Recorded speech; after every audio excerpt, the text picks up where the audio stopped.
computer-generated fantasy.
Well, that was a bit dramatic.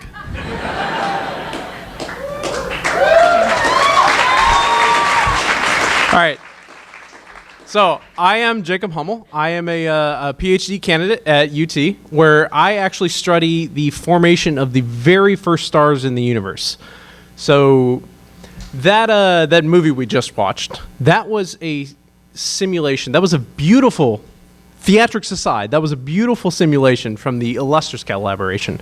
That's one of the most sophisticated simulations of galaxy formation to date. Right. This image here, on the other hand, this is a simulation. This is an image from a simulation that I ran myself. This is showing the formation of the very first star in this region of the universe. Right. So awesome. Simulations produce these beautiful pictures. Right. But what does it actually mean to simulate something? Right, this is something that astronomers talk about all the time. We talk about simulating this, we talk about simulating galaxies, stars, etc. But what the heck does that actually mean? We never talk about what that actually means. So that's what I'm going to talk about to you guys tonight, is what does it actually mean to do a simulation? How does that differ from regular theoretical astrophysics? And what do we need them for? What's the point? Why do we bother? Right. So I study structure formation in the universe. And so in order to talk about this, I'm going to talk about this in the context of structure formation. So in order to do that, we need to go back, way back, to the cosmic microwave background. How many people have seen this picture before? All right. For those of you that have not, this is basically the universe's baby picture.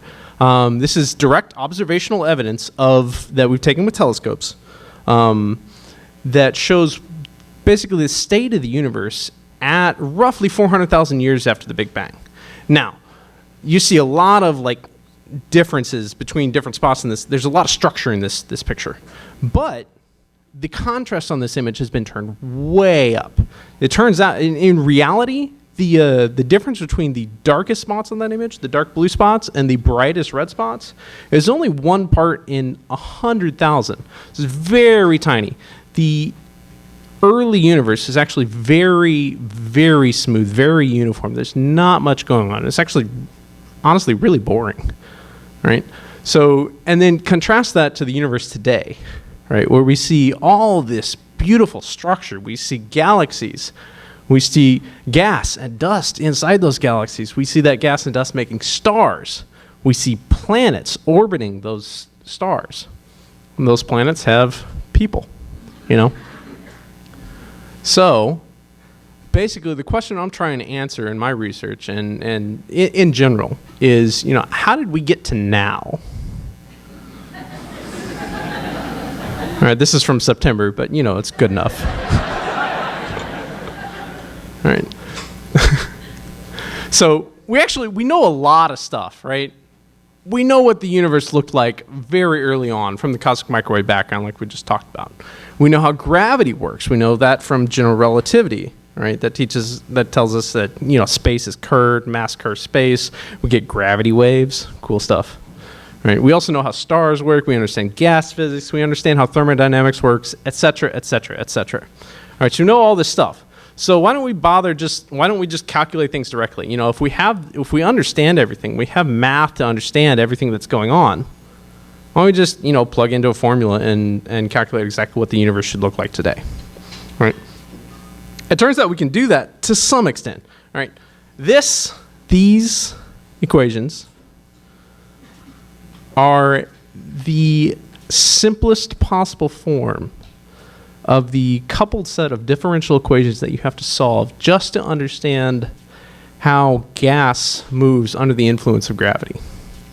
This is leaving out cosmology, the expansion of the universe, stars, radiant feedback, all this other stuff that you actually have to really truly include in order to make a realistic facsimile of the universe. All right? The math is hard.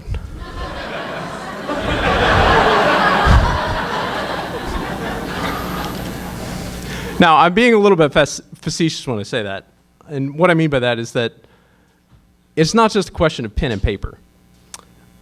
I can't do that by hand. I think I'm fairly good at math. There's no way in hell I can do that by hand. All right?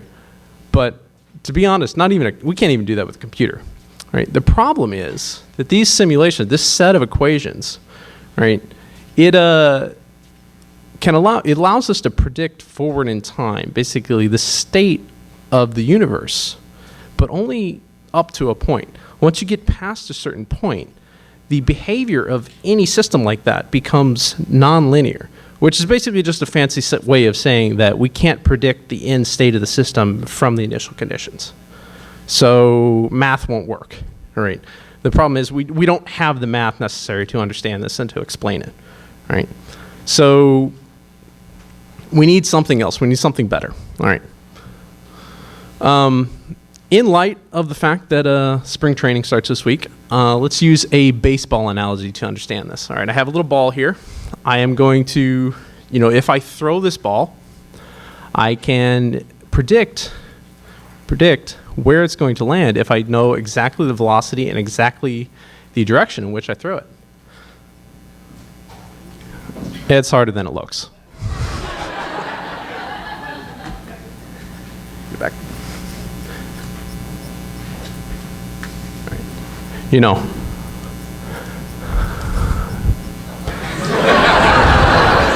Clayton Kershaw can't even do it. There are actually a lot of things that go into that, right? So there's all the mechanism that goes into you actually throwing a baseball, right? All of the motion in your arm. Now, and that's assuming that, there's no air in the room. So what happens when you consider the air? What if you are trying to throw a curveball or something like that? To do that, you have to spin the ball. And in order to spin the ball, that interacts with the air that's between you and home plate. All right? And that's what actually makes the ball make a curved motion. But what if that air is turbulent? Right? Every time you move forward, you can't predict that. There's no way that he can predict. If there's some turbulence and it's actually important for him throwing that ball, there's no way that he could predict that. Right? A better example of this is this. This is a plane landing in a very strong crosswind. All right, mad props to that pilot. That's scary as hell. So this is actually a really good simulation. This is actually a really good analogy for what we're doing in a simulation. All right, this pilot is, he's landing in crosswind. The breeze is going, the wind is going everywhere. There's turbulence, all sorts of things going on. And every couple of milliseconds, he's putting inputs to the controls of the plane to counteract the changing conditions. All right. So every couple milliseconds, he's changing where he's holding the rudder of the plane to make sure that everybody doesn't die. Right? So that's actually basically what we're doing when we're doing a simulation. We're taking that initial set of equations that I talked about earlier, and we move it forward in time. We stop, we recalculate everything, basically like that's exactly what the pilot's doing. And then we move the forward simulation, we move the simulation in again a little bit further into the future. And then we stop again, recalculate, stop, recalculate, and eventually we manage to land. All right. So basically, we're taking one big, huge, really complex problem, and we're breaking it up into millions of simple little ones. Right? This is otherwise known as discretizing a problem. So we're taking a continuous problem, a very big one, and breaking up into lots of little ones. Right? And you know, that example I just gave, that's discretizing a system in time. In addition to that, when we actually run a simulation, what we need to do is discretize it in both time and space, like this. This is a droplet of water that's been broken up into a bunch of little particles. And we're going to drop it into some other water. All right. What you see here, that drop of water is actually just composed of a bunch of little particles. And it falls into the water, and you know, it does a fairly good job of reproducing what we'd expect for a real drop of water. But the only thing we're actually calculating here is the interactions. I mean, there's gravity, and everything feels gravity there. But in addition to that, the only other thing that we're calculating is the interactions, the local forces between particles that are right next to each other. So we're just calculating the forces that each particle it induces on the particles that are right next to it. All right, here's another example of that. All right, this is two different fluids of two different densities. The blue stuff's going to go that way, and the red stuff's going to go that way, and the blue stuff's going to come this way. And when you do that, you see there's some cool stuff that happens. All right, so we're taking this system, and these grid cells, we're taking the average density of the material in that grid cell. We're taking its average velocity, and we're taking into account all the physics of fluids that are necessary to that you have to take into account in order to do this sort of calculation. And we're averaging over these fairly large grid cells. All right, so we're discretizing the system again. We're taking a sample of what should happen. All right. So, but you may notice these are fairly large cells, right? You're not seeing maybe if there's something that happens on a scale that's smaller than the size of those cells, you're not going to see it. All right. That's where supercomputers come in. Basically, what we're doing when we run a simulation is we're breaking one big complex problem. Like I said earlier, we're breaking one big complex problem up into lots of little ones. Right? That requires lots of calculations. And we're talking trillions and trillions of calculations, all right? So your computer can only do so much, right? Your computers today are fast, but they're not that fast, all right? So this is Stampede. This is a supercomputer that's located at TAC, which is up north here on the University of Texas Research Campus. Last I checked, I think it was number 7 fastest supercomputer in the world. They're always building new supercomputers, so it might be 8 or 9 now. But at one point it was the 7th fastest supercomputer in the world. That's actually what I run my simulations on, right? And well, if you have a really big computer, you can do a much better job of simulating the system. And when you increase the resolution, you go to much smaller grid cells compared to what I showed you earlier. You get something like this. Right, so there's all this really fine detail that we completely missed out on before. Right, you see all these little eddies, this turbulence. There's all sorts of really cool stuff that's going on there that we just totally missed, because we didn't have enough resolution before. So, okay, great. All right, in order to solve any problem, all we need to do is just add more and more resolution, right? Okay, problem solved. We can all go home. Science is done. There's a catch.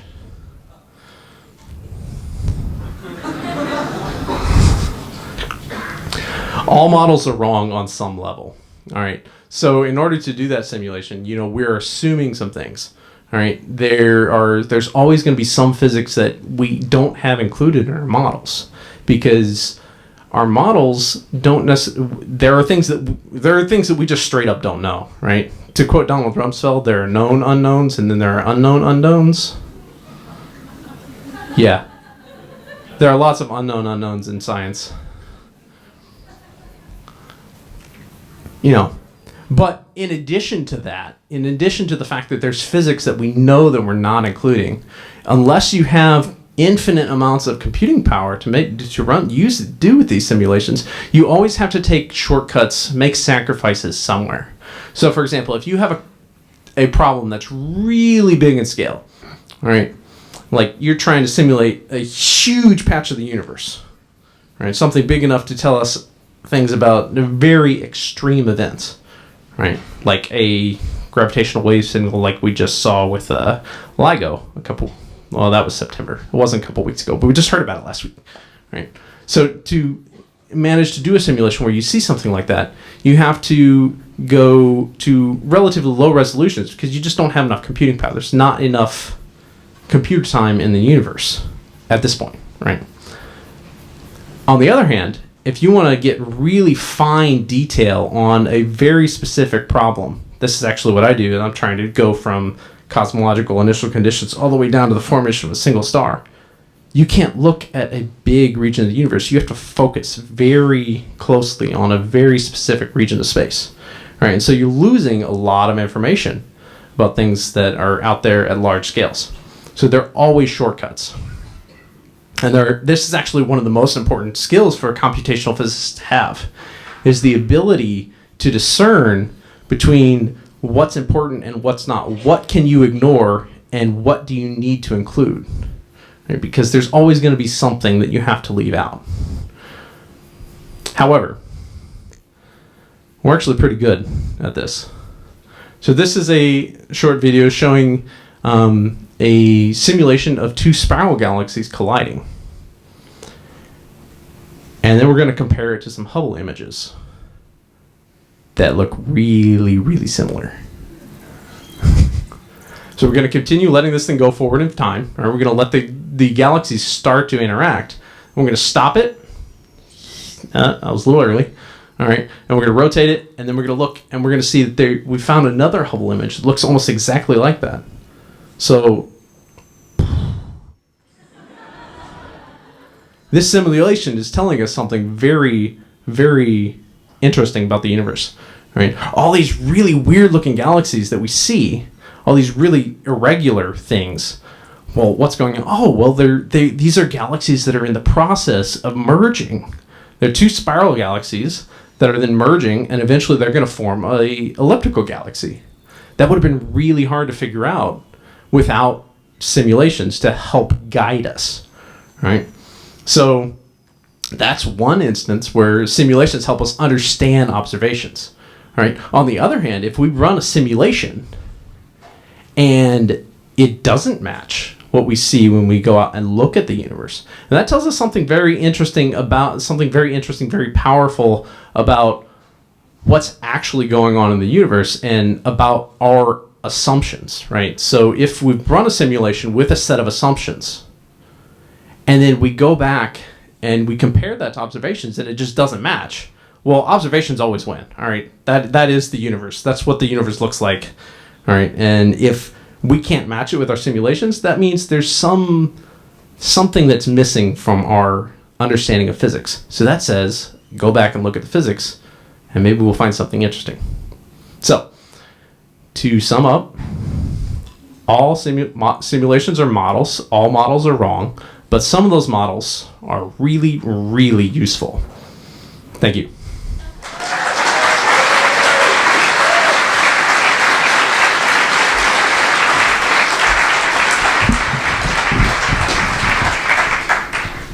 All right, questions for Star-Lord right up front here. Do you ever have a simulation where just one tiny little assumption was wrong and it just screwed up the whole thing, and once you fix that, then the simulation works? Or are there too many variables?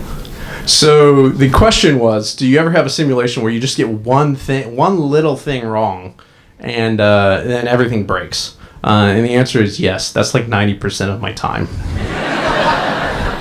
So one really good example of this is I inherited a simulation code from a previous graduate student, and the way they had run the code, there was a very subtle bug in the code. There was something that didn't work right, and the way they run the code, it wasn't a problem, right? But the way I ran the code a little bit differently, just slightly different, and it introduced basically a particle that just rammed its way through out of the gravitational potential well. It completely ignored the laws of gravity. I introduced anti-gravity in my simulation. And I struggled with this for months, and I finally figured out how to actually visualize a simulation. I look at it, there's a bow shock. I'm like, what the heck is that? That's not supposed to be there. And I finally figured out what it was. But yeah, that happens all the time. That's most of my graduate career. Another question for Star-Lord here. Straight back. How often do you use a supercomputer for video games? The question was, how often do I use the supercomputer for video games? And never. There was actually an instance where somebody tried to use the supercomputer to mine bitcoins. And, yeah, that didn't go down very well. Straight up here. Yeah, my question. So, there's some kind of interesting developments in around quantum computing in the past few years. How would that figure into the resolution of your simulations? So the question, if I'm understanding correctly, is that how would the things that we've figured out with quantum computing, and I think that the D-Wave computer thing, how would that impact my simulations? And the problem with quantum computing is that it's very, very new. And at this moment in time, our ability to use a quantum computer, that's limited to a very specific subset. It's very fast, 8,000 times faster. I think that's the right number.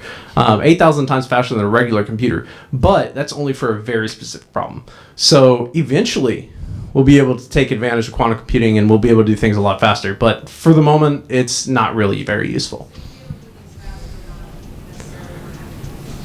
I actually don't know. So the question was, the follow-up question was, so you'd be able to do things faster but not more accurately. That's not really what's going on. The problem is that it's a very limited thing that quantum computers can do at the moment. In the future, maybe we'll figure out how to use them better, but at the moment, it's very limited, and it's not really applicable to the sort of things I'm doing. One more question for Star-Lord. Let's go sitting down right here. I understand it would be a lot more complicated, but if you tried going from observational data and simulating backwards to see how it got there. Okay, so the question was, have we tried starting from observational data and then simulating backwards in time?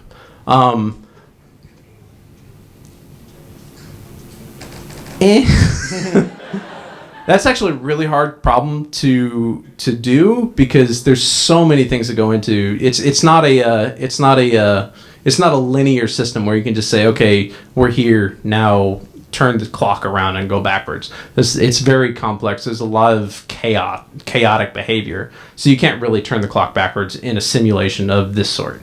But what we can do is say, okay, here's the distribution of galaxies and stuff that we see, and compare that to what we expect from simulations, and then say, okay, does it match or does it not match?